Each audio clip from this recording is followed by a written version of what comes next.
So later I will not elaborate on this. You know that from the continuity equation and one assumption, we have the two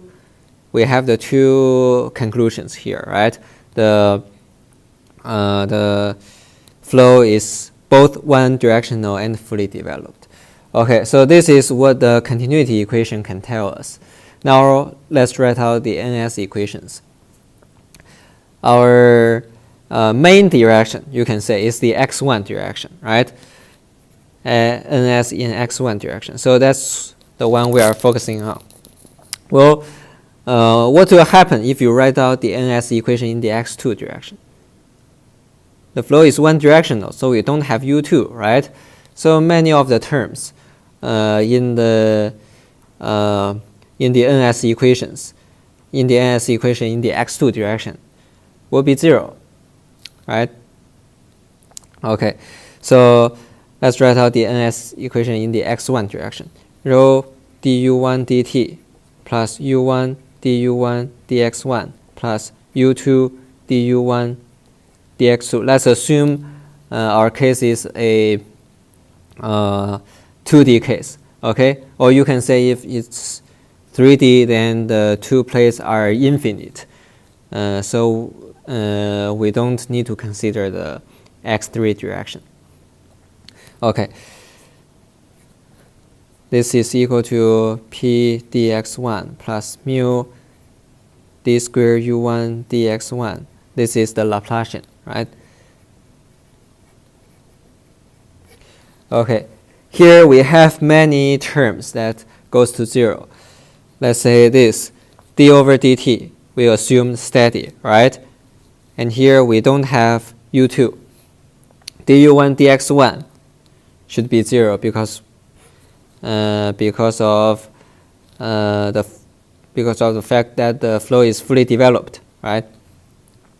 So the left-hand side goes to 0. The right-hand side, here we keep it. The pressure, we keep it. And here, du1 dx1, the first order derivative is already 0. Then the second order derivative must be 0. And here, this thing, we keep it, right? So our result will be mu d squared u1 dx2 squared. This thing is equal to dp dx1, right? Let's make our life simpler and make yet another assumption that the pressure gradient, this thing is a constant, okay? We call it to be minus k. Why do we call it to be minus k? How do we explain the minus sign? Well, here, if the pressure gradient, if the dp dx1 is a positive value, then it will be a hindrance. It will be an obstacle for the fluid to overcome in order to flow, right? If the pressure here is higher than the pressure here, then the flow is hindered. So we call it to be minus k, which means if k is a positive number, then the pressure will be a proportion, right? Okay, so now we have our equations. We have our simplified equation. Minus k is equal to this thing, mu du d squared u1 dx2 squared. u1, now we write out the boundary conditions. What boundary conditions do we have? At x2 equals to 0, what's the u1 here? What's the u1 at x2 equals to 0? Well, what are the boundary conditions called? They are called the no-slip conditions, right? So it means at a place that is very near the boundaries, the fluids there must have the same velocity as the boundaries, right? So here, the boundary here has a velocity of 0. Then the velocity here will be 0. So u1 at x2 equals to 0 will be 0. and another boundary condition at x2 equals to h, right? u1 at h. This thing should be equal to the velocity here, the same velocity as the boundary, which is u. Well, let's call it to be the capital U. So this is our equation. If you solve this thing, we see u2 is the second order derivative of u1 according to x2 is a constant, right?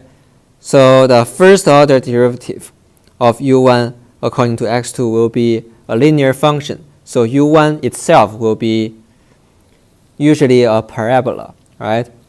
The most general case. In the most general case, it will be a parabola. u1 over u, we can write it out in this way. u1 over u should be x2 over h plus kh squared 2 mu u 1 minus this thing. And we see it's indeed a parabola, right? So let's consider two special cases. First, what if k equals to 0? K reflects the pressure change, right? The pressure change. So if k equals to 0, then the pressure doesn't affect the flow of this fluid, right? Doesn't affect this flow. So here we expect what?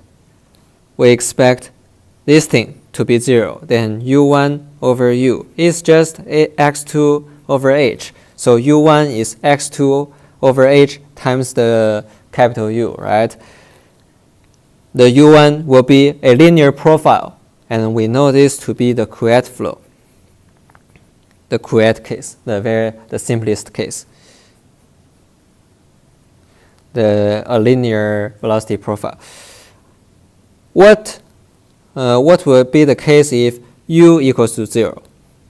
Well, if u equals to 0, then I must multiply both sides by u, right? I cannot write the u in a denominator. But what will happen if I do that? U times x2 over h, this thing will be 0, right? And here, this thing will be cancelled out, and we are left with this thing. So now u1 is equal to kh squared 2 mu 1 over this thing. And this is just a parabola with its symmetry axis at half of h. You can check that. So this thing is called the pure Poiseuille case, right? Poiseuille.